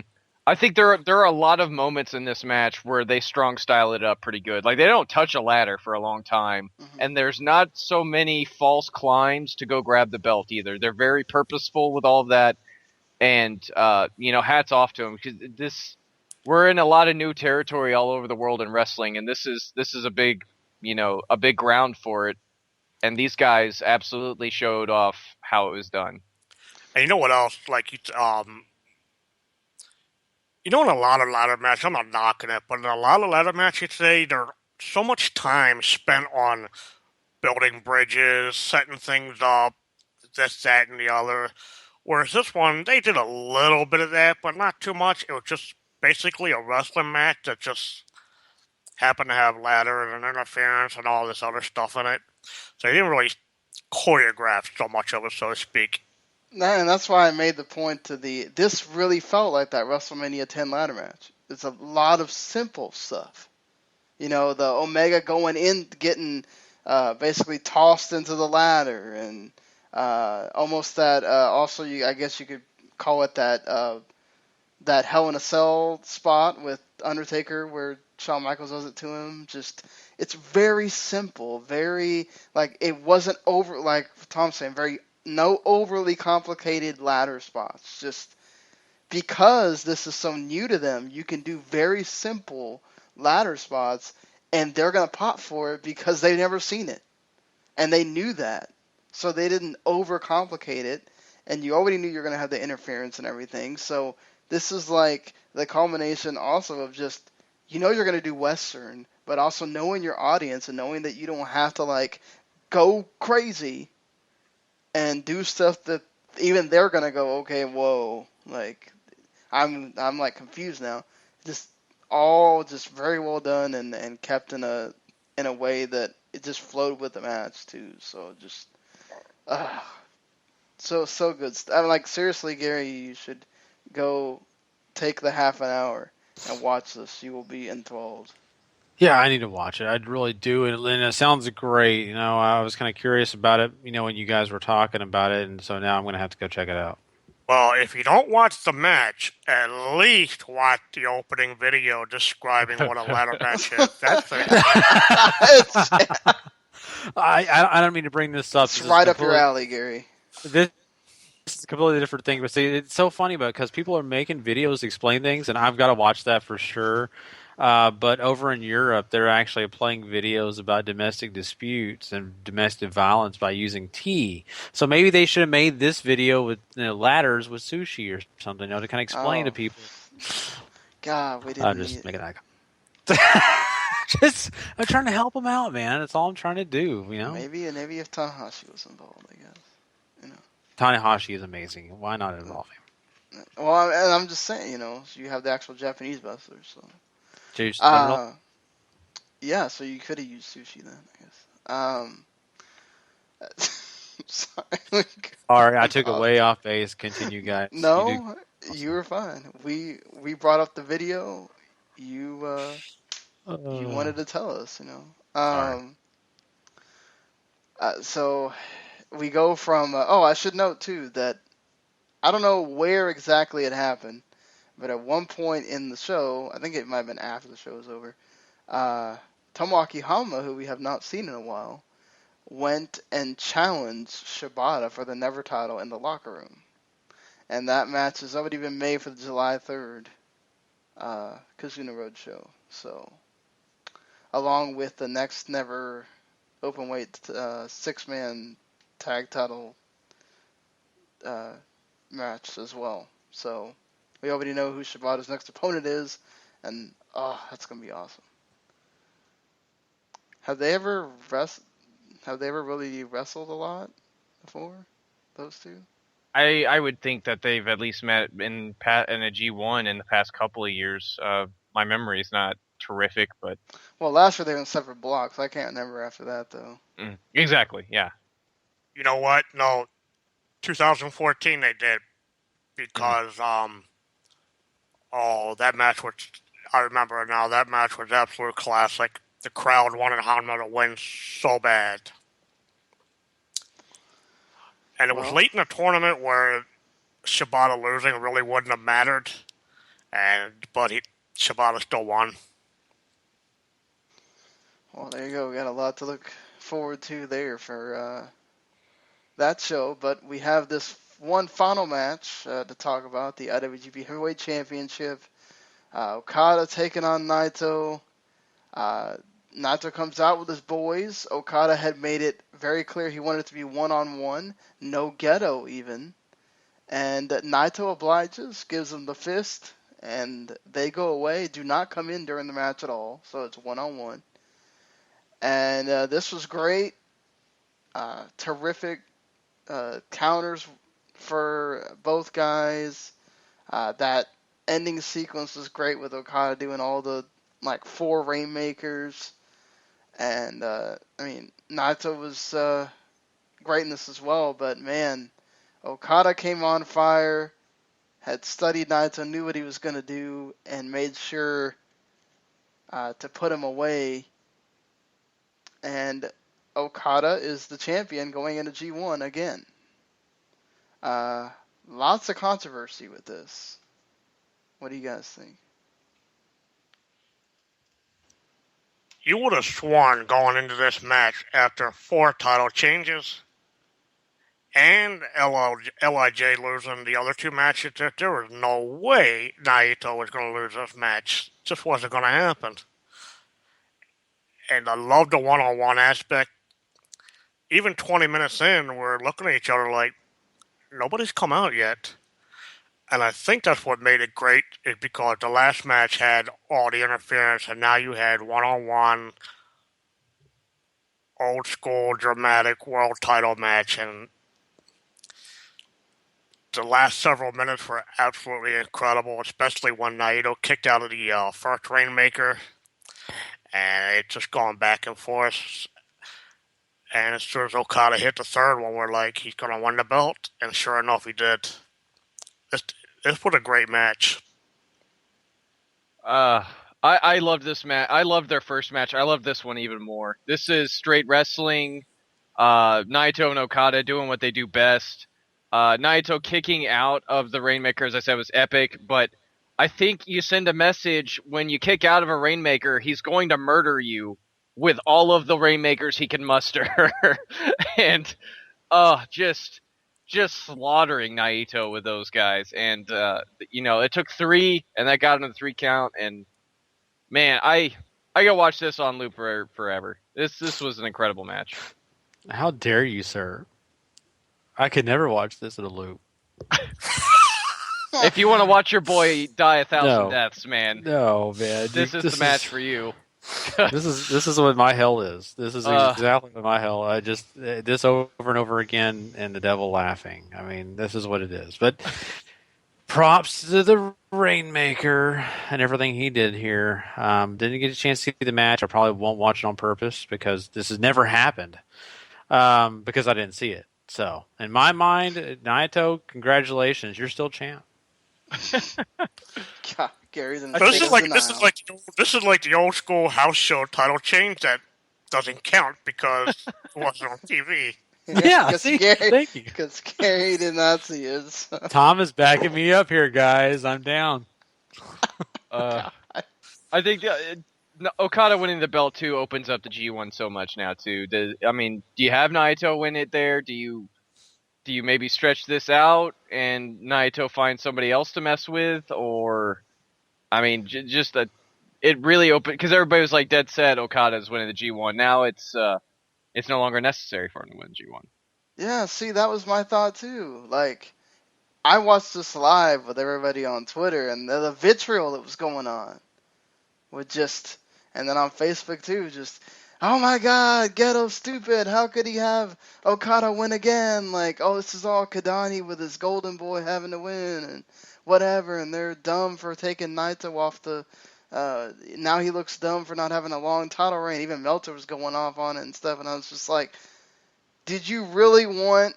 We already know Okada's gonna win the G1 before the G1 even starts, or do you want the possibility of you can tell so many stories with just Naito by himself now? Yeah. Okada, his first title reign wasn't very long either, so. Yeah, I think people just overrate that a little bit, Yeah. I think this is good too because now, last year, this is the anniversary of when Naito started the gimmick. So Right. now through these 19 shows, you get to see if the crowd really gets behind Naito like they have been, and if they really want him to win. If they really want him to go to Wrestle Kingdom, and if the fans push for this. I know people are saying, oh, there's no way Okada will lose at Wrestle Kingdom to Naito. They're not going to have a heel win. Maybe Naito's not a heel at Wrestle Kingdom because the fans get behind him so bad.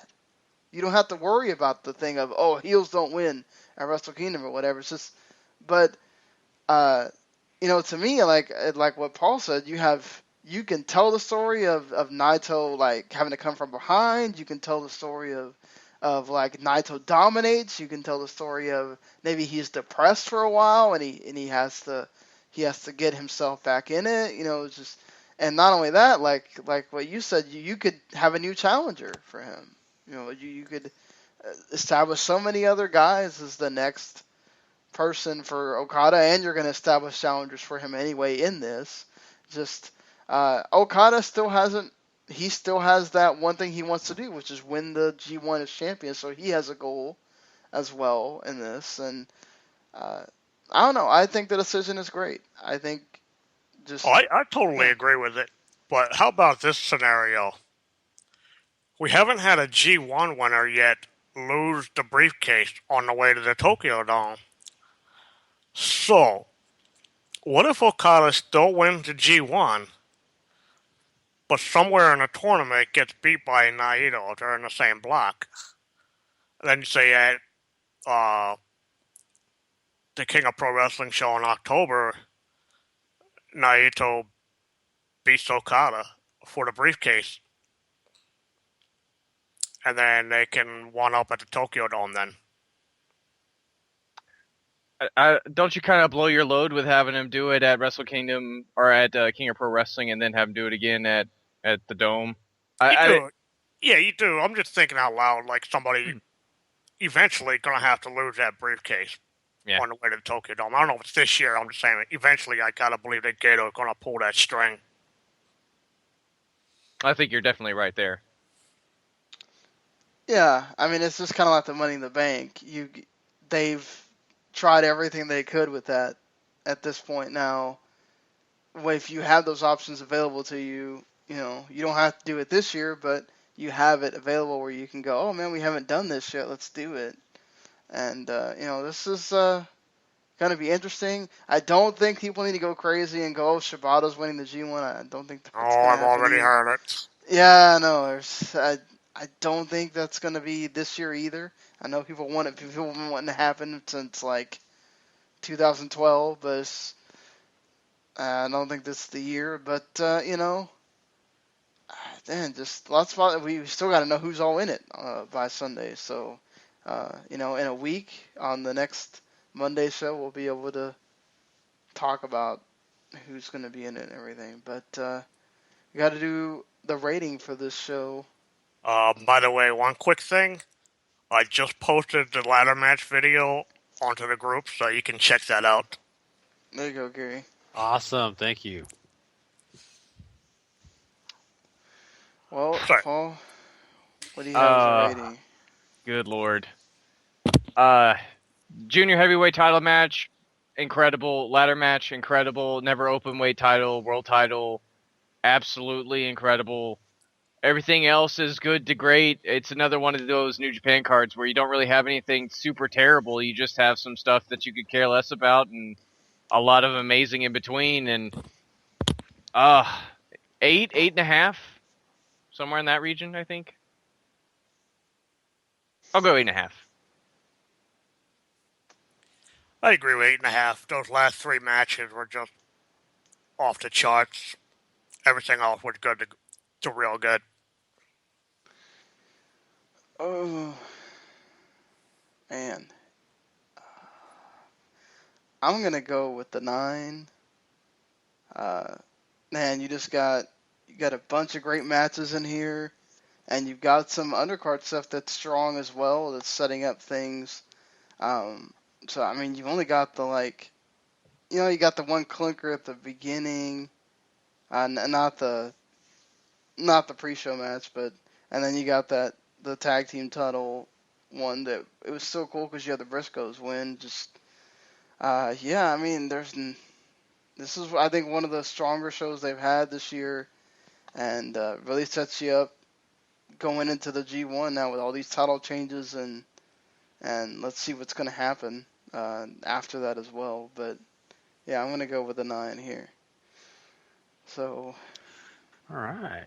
So we got this thing all rolled out, and of course, I didn't get a chance to see the show, but you guys sound like you loved it, so that's awesome. And I maybe I'll get a chance to check out the entire show. I'm definitely gonna check out that ladder match. Thank you, Tom, once again for posting that on the group, and anyone else listening, hey, there you go. You can go check it out yourself. Don't take our word for it. Go check it out. This has been a lot of fun, guys. A great special. We had, some great things we talked about. Thank you to Matt Coy for calling in. Definitely appreciate the call. And, of course, I want to thank Tom Reese for joining us once again. Man, Tom, we definitely appreciate you helping us out tonight. Love being here. Thanks, guys. For sure. And, of course, we want to let you guys know, Wrestling to the Max is, of course, one of those podcasts that, is a part of the W2M network with a lot of other great podcasts. So we want you to go check out the W2M network. Go look at all the different shows we have on there for you. Video games, wrestling, sports, everything you can think of, it's there. Go subscribe. And, of course, hey, go rate and review. All the podcasts, not just ours. Go rate and review all of them. Help us all out. It'd be great. Besides that, I want to let you guys know we are doing our 200th episode. We're actually live doing a doubleheader. Listening on the download, you can listen to it whenever you want. But we are live right now, about to do another show, which is our 200th episode of Wrestling to the Max, a big occasion. Come check that out with us if you've not. It's going to be a lot of fun. So, but besides that, guys, we are out of here. So for myself, for Sean Garmer, for Paul Leeser, and of course for Tom Reese, we're thanking you once again, and we will catch you guys down the road. If you're not living life to max, though. Not living life at all. You know it. Please. Yeah.